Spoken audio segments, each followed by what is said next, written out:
Hello mga sisi, magandang hapon sa lahat. Sakit ang ulo ko. Ito pala ay Tai Chi, mabibili sa Mercury Drug. Kumusta pala kayo? Kumusta ang benta ng inyong sari-sari store? So ngayon pala si Kuya Dave umalis, bumili ng tig 5 kilos na bigas. Kasi ang mabenta dito sa amin ay parang nasanay na sila sa 5 kilos na hindi na tinitimbang. So, bili ni Kuya Dave ay 310, benta namin ng 330. So, may 20 pesos kami kada 5 kilo. Okay na yan mga sisi ko.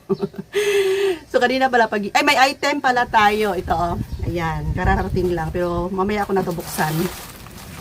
Ayan. So, kanina pala pagising ko, pagpunta ko dito sa tindahan, pinakita to ni Kuya Dave sa akin. Ayan. Expired item na naman mga sisi ko. Hindi ito nabantayan. Kaya ako, ngayon lang nag-ikot ako mga sisi ko. Tingnan ko yung ibang mga item, lalo-lalo yung ibang gatas na na-order ko nung Pasko pa, na hindi siya na ubos. So, tingnan ko ang expiration ay August. Sana hindi maabutan ng August, maubos na yung mga Alaska. Yan. Nandun, ipakita ko sa inyo mamaya. Pero yung iba ay bago na. Yung Alaska lang na may natira pa na ilan ba yan? 6 na Alaska pa condensed. 65 pa naman yung benta ko. Sana hindi siya maabutan ng expiration mga sisi ko. Ito expired na pala August pa. 2025. Ayan. Iba kasi pag hindi ako ang laging nakamonitor dito mga sisi ko. Hindi mabantayan yung mga item. Ayan. So dito sa amin mga sisi ko, dito sa aming tindahan, hindi na talaga maganda na mamili ng maramihan. Kasi napakabagal ng ma-dispose o mabenta ang mga item. Hindi na katulad noon. So ngayon ang gagawin ko na lang, pagbibili ako, lalong-lalo na kung hindi siya talaga as in fast moving item, lalong-lalo na sa mga gatas.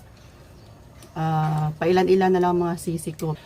Ayan, pero sa mga sardines, okay lang na bibili ako ng marami kasi mabilis naman maubos ang mga sardinas. Youngstown, Mega, 555. Yung ibang mga item lang mga sisi ko. So, kailangan talaga ng monitor na. Always monitor na ako sa mga item. At hindi na ako bibili pa ng maramihan. Ganyan na lang. Last month, meron ding na-expired na item yung pickles. Kaya hindi na ako bibili ng pickles pa. Okay, so open ko na to mga sisi ko. Itong item na to. Sana man lang hindi na to mali. Kasi last na order ko sa kanila ay mali yung pinadala. May picture naman mga sisi ko ng item. Akala ko yun na yung pinadala nila. Pero pagdating dito, mali yung na-receive ko. Ito'y galing sa YM's Kutkutin Pasalubong. So, ang dami nilang buyer.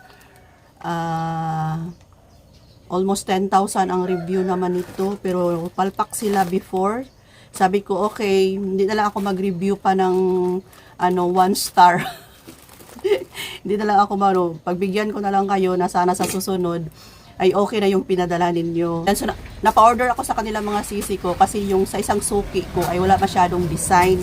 Ito yung design na gusto kong bilhin para maiba naman, hindi magsawa yung mga kabataan. Kaya ngayon, bubuksan natin ito kung tama na ba ang pinadala nila sa akin. Gamit to mga sisi ko. Pero ang design ay maganda yung design ang gi-order ko sa kanila. Sana hindi na siya palpak. Pinagbigyan ko na lang, hindi na lang ako nag-review, hindi ako nagalit doon sa review. Wala, sabi ko sige. At ito, i-repack ko pa rin i-repack ko itong mga sisi ko. Ayan, parang okay na. Perfect na. Perfect! Ayan, perfect! Perfect. Tigba 1 kilo na gami. Ayan, ito ay gami fruits na iba't iba. Ayan mga sisi ko. Ayan, ito yung gusto ko kasi colorful. Yellow, may green, purple, pink, orange. Ayan, ito yung i-repack ko para maganda tingnan, no, diba? Ito sana yung order ko. Pero yung pinadala sa akin ay mga gummy belt. Buti na lang naubos pa rin yun. Ayan, so pinagbigyan ko, sabi ko okay. Sana sa susunod okay na yung ipadala ninyo. Yan. Okay na. Tapos ito pa mga sisi ko, oh. Tigwa 1 kilo to. Nabayaran ko ay 374. Parang 187 yata ang 1 kilo. Pero ang benta ko naman ay 4 na piraso, 5 piso. Ito mga sisi ko, oh. Diba? Maganda siya. Oh.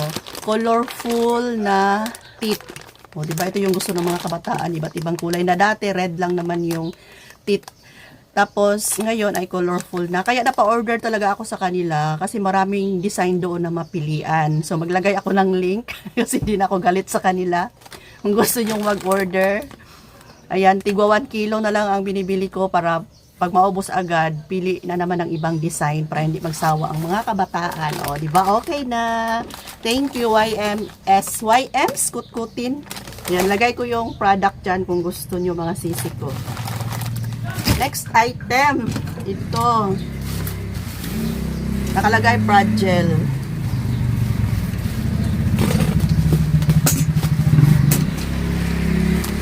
Ito naman ay hindi siya pangbenta dito sa tindahan.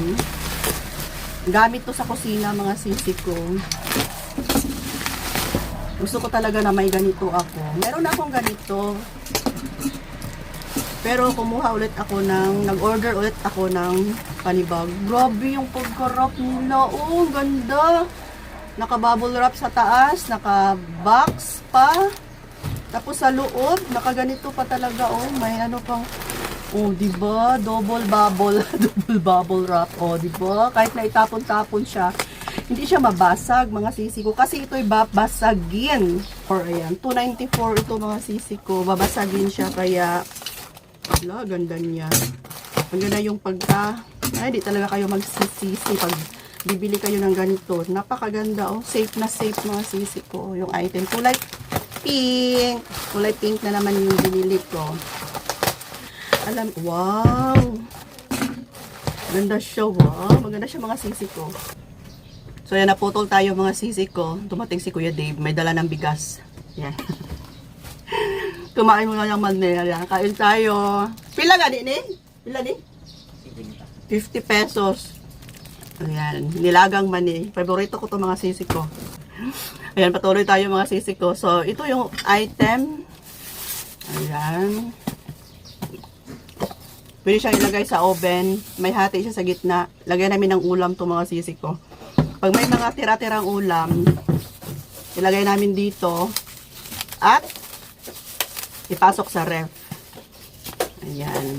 So, ito yung maliit. Okay.